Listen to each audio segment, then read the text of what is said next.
I'm going to review the data on the surgical trial data going over the extended lymph node dissection. And so as surgeons, we know that our primary goal is to offer as efficacious a surgical procedure as possible when we remove the bladder with the lowest morbidity possible. We know that the pelvic lymph nodes are an important part of that. They're frequently involved in invasive disease, and for decades, we've known that the primary drainage of the bladder is primarily to the pelvic lymph nodes, and there's a series of regions that are involved: the external iliac, the internal iliac, hypogastric nodes, and even the presacral nodes as primary drainage sites, and then these progress in general in an orderly fashion to the more proximal lymph nodes. So the big question that has remained in the urologic oncology community has been what the optimal extent of the pelvic lymph node dissection is to optimize cancer care. And so this is a picture of an extended lymph node dissection up to the base of the inferior mesenteric artery. For many of us here for many years, this was considered sort of our standard lymph node dissection. But we knew from surgical data, without really mapping out where the nodes were positive, that if this is just surgically treated patients alone, no pre-op treatment, no adjuvant treatment, they only were treated at the time of failure, so this is what surgery provides. And this is the historical node positive data demonstrating that we can cure about 1/3 of these patients with surgery alone.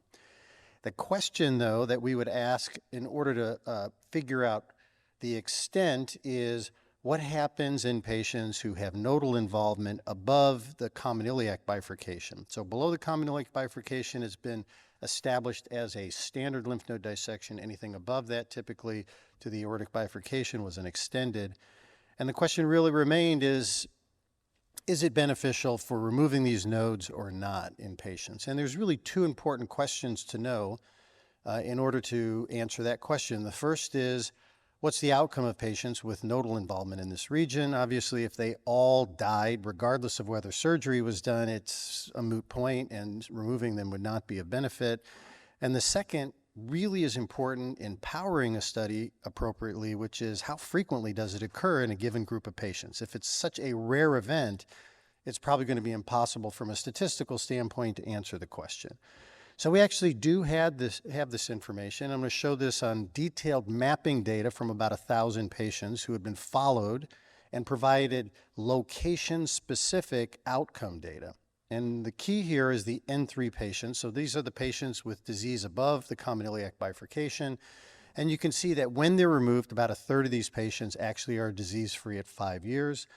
And many of these patients, especially in our series at Memorial, had been pre-treated with chemotherapy as well. So this kind of appeared to be reasonable even in the post-neoadjuvant chemo era. Okay, so we know that not everybody's going to be cured, probably about 1/3. Well, how frequently does this occur? How many patients are going to be at risk? And if you look at the muscle invasive patients, about 15% of patients will have N3 disease. So we don't cure all of them. We cure about 1/3. There's only 15% of people probably that potentially benefit, but we know, again, we don't cure all those. 1/3 of 15%, the hypothesis would be in a non-select group of muscle invasive patients, we probably could add a 5% improvement maybe in recurrence-free survival if we routinely did lymph node dissections. Talking to statisticians like Andrew Vickers, is that going to be a large number? And it's probably about 2,000 patients or so to be able to establish with statistical significance this kind of a difference. Clinically, is 5% important? Well, we heard previously a 5% survival in neoadjuvant chemotherapy was important enough that we've now established that as standard of care. So I think as a community, if we're able to obtain this benefit, it's probably reasonable, again, depending upon the morbidity associated with it. So with that in mind, let's run through the data, basically 2 studies that have now been published. The first was a multicenter German trial. This was not the cleanest trial. So what they did was they looked at a standard lymph node dissection minus one of the deep packets. These are the lymph nodes below the obturator nerve. And they compared that to patients that underwent a complete dissection up to the aortic bifurcation that included these lower packets as well. So rather than looking for a 5% improvement, they looked for a very generous 15% improvement in recurrence-free survival. Really no data that I can find that would support this difference in a non-select group, but if you supercharge the group, right, made them very high-risk patients for N3 disease, you might be able to find that. They powered this for about 400 patients. So if 45% of this group had N3 positive disease and we're only curing a third, you might be able to power this properly to find that 15% difference, but that would require 180 patients with N3 positive disease. They kind of went the opposite direction. About 88% overall, these patients actually had muscle invasive disease. There was a small fraction of earlier stage patients, and they didn't have 180 N3 positive patients. They reported one pathologically positive N3 patient in the extended arm. So presuming there was a second patient in the other arm, you could see this is a relatively low-risk group of patients. Interestingly, when they reported their primary outcome, which was 5-year recurrence-free survival, they did in fact identify numerically a 5% difference in favor of the extended node dissection, which I found to be quite surprising given the low-risk nature of the patients.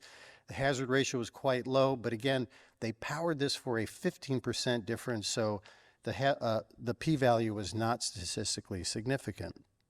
But if this was real, right, if we were having fewer recurrences, then long-term that should translate into fewer people dying of bladder cancer. And in fact, they reported their long-term follow-up from this study with a median follow-up now of over 58 months.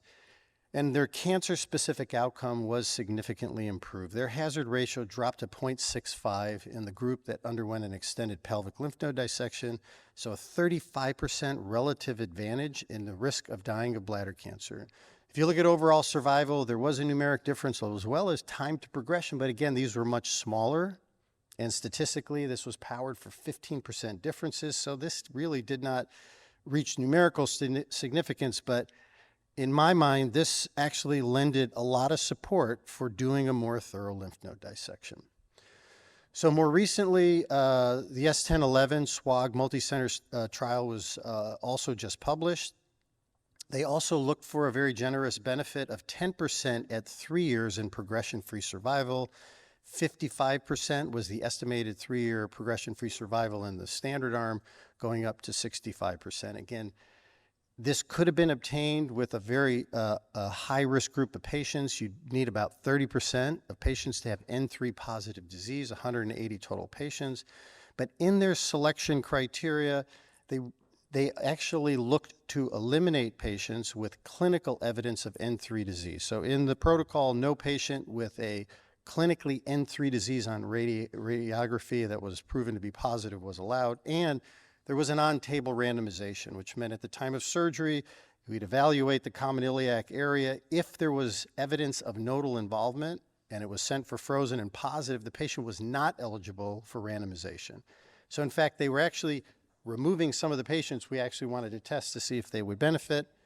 And as you could imagine, that lowered the overall number of positive node patients in the N3 area, 7% overall. Not unexpected because of this. I think the lower risk nature of the group, this was not a positive study.